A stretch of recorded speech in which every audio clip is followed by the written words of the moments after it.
Yeah, well, it's because he was so hidden.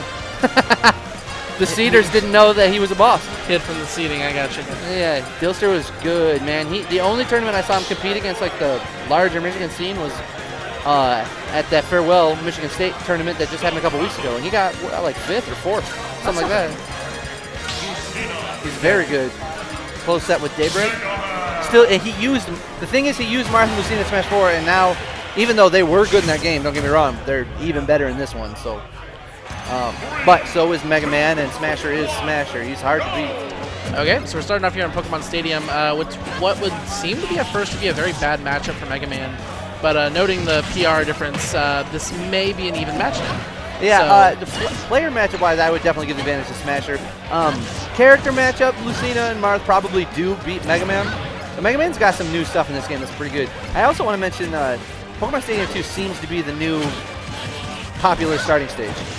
Yeah, it's the new Smashville. Yeah, like, this is where most sets seem to go. I haven't, by the way, I heard some people complaining about Mega Man's new Leaf Shield. I didn't get to see it for myself until I played against GOS on Monday. And it's actually obnoxious. It's like one of the most obnoxious moves I ever dealt with. Yeah, for sure. There's nothing. The only thing you can do against it is to get away from it.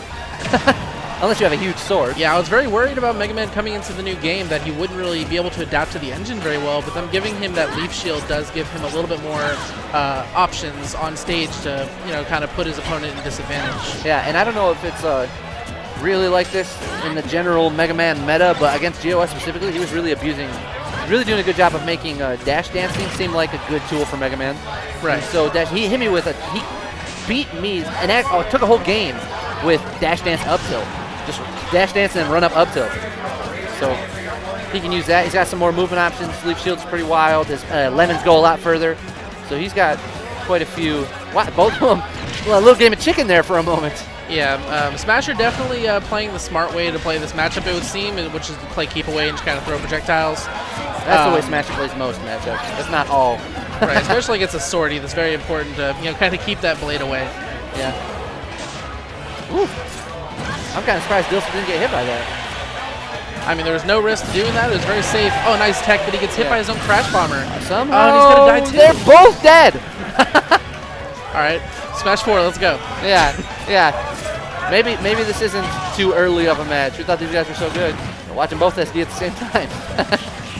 Yeah. Look at that Leaf Shield. Oh my good lord. Leaf Shield a very good landing option just because of the amount of hit, like just the small amount of knockback it does. Yeah, disrupt opponents. I think that's the main thing, is that once you have Mega Man in the air, because landing with Mega Man was like his biggest weakness in Smash 4. So you want to abuse it so bad, because not only is Mega Man notoriously bad at landing, but in this game, juggling people is more important than ever.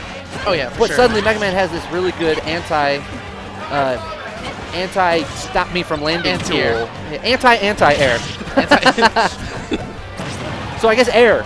Right, yeah. He's ever since Smash 4 when he was introduced, he's very notorious for the way he has those little tiny knockback hits that just disrupt. He's the disruptor. Oh yeah, he's better at that than anybody.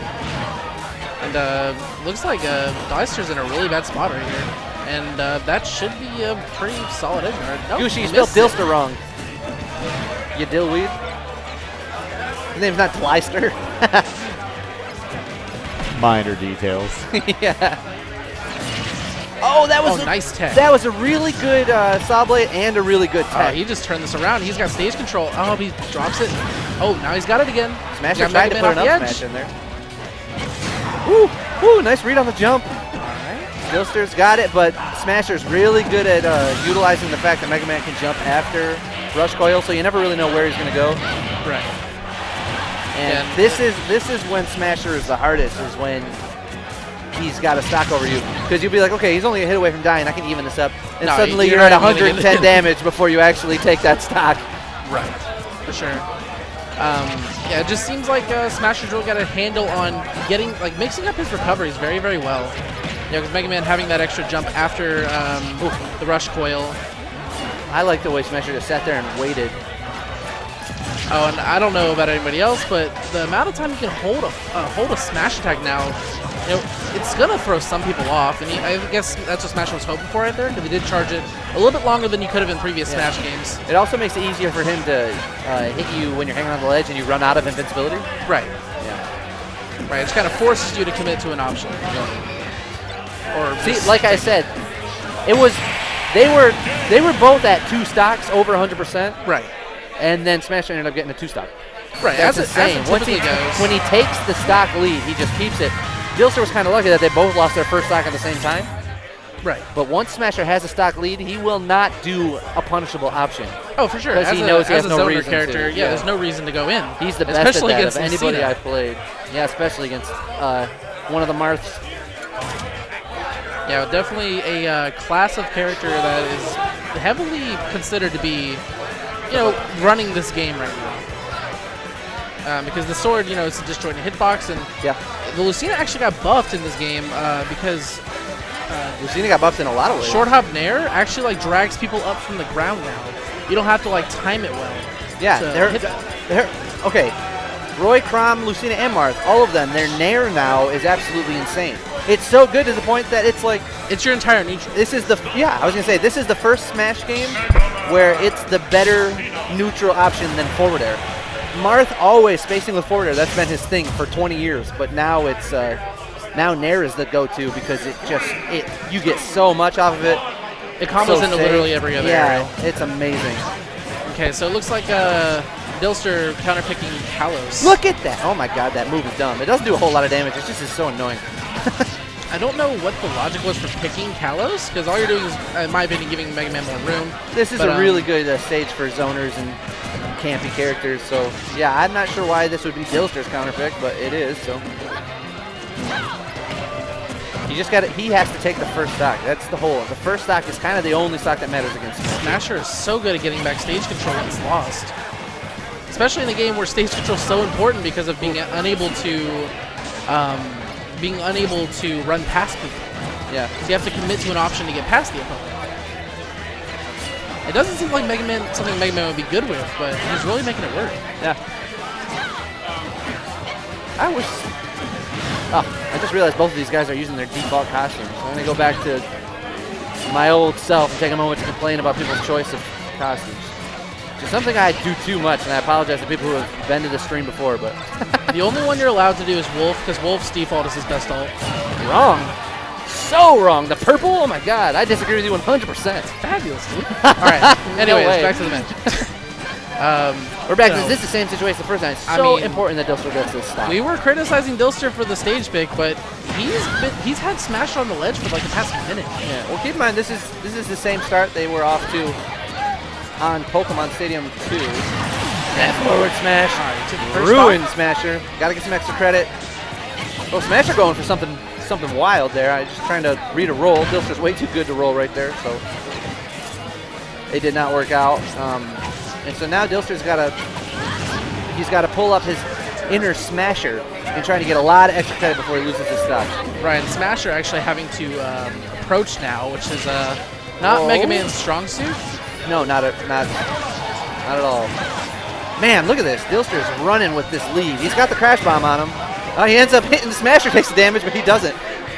Smasher's almost so close to being down 2 stocks, but then he brings that one back. So now you've got a relatively even game, but Smasher, having 90% on him, which won't kill him now, but a couple more hits could lead to this. Oh my gosh! Dylster's answer to approaching Lemons is to just up B. It's like shades of Diddy Kong versus Mega Man in Smash 4. Ooh, somehow does not connect that forward smash after the Nair 1. So Smasher's living, but on a prayer. Still alive, hanging on a thread. Great air dash to the stage. I love that recovery.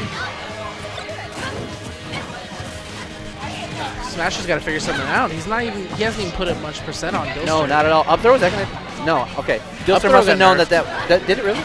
I did not know that. The up B, holy cow. Dylster with a great lead suddenly. I'm not going to criticize another player's stage pick ever again. Yeah, no kidding. He knew what he was doing. Apparently he must like this stage. There's something about, even if a stage's not good for you, damage. Playing on your favorite stage, regardless of matchup, could definitely be a boost. Yeah, that's a big thing with Seth in Town and City. He just loves Town and City. Something about it, he always does really well there. Not particularly good for Falcon, but he loves it. Oh, I like that! I don't want to be explicit, but boy, I like that option so much. And this is dead even suddenly. Smasher was down. Dylster only had 20-some% up a whole stock, and now we're totally tied. Smasher almost had the lead there, and I felt like at that point he would have played a little bit more cautiously. I feel like right now Smasher's goal is to get the lead. Yeah. Get the lead and then force the Lucina to approach. No, Dylster made he did well this game to never be down in stock count. Yeah. And so he is in this anyone's game at this point. We're dead even again. This has happened so many times. 0.5% separating these guys right now. Smasher's got the lead. Yeah, that's true. He's got it again. Not now. Man, it's so back and forth. It really is just who lands the next good hit. Like if Smasher can get a back air or an up tilt. Yeah, he really like flying for that forward air. There's a forward air of his own from Smasher. I can tell Dylster is kind of hungry. No! That was like one of the last hitboxes of that move. Yeah, he tried to time it because he knew that if he hung there any longer, he was going to run out of invincibility. So he tried to use the invincibility of getting up. Right, so very good game by Dylster. That's a sad way to die. But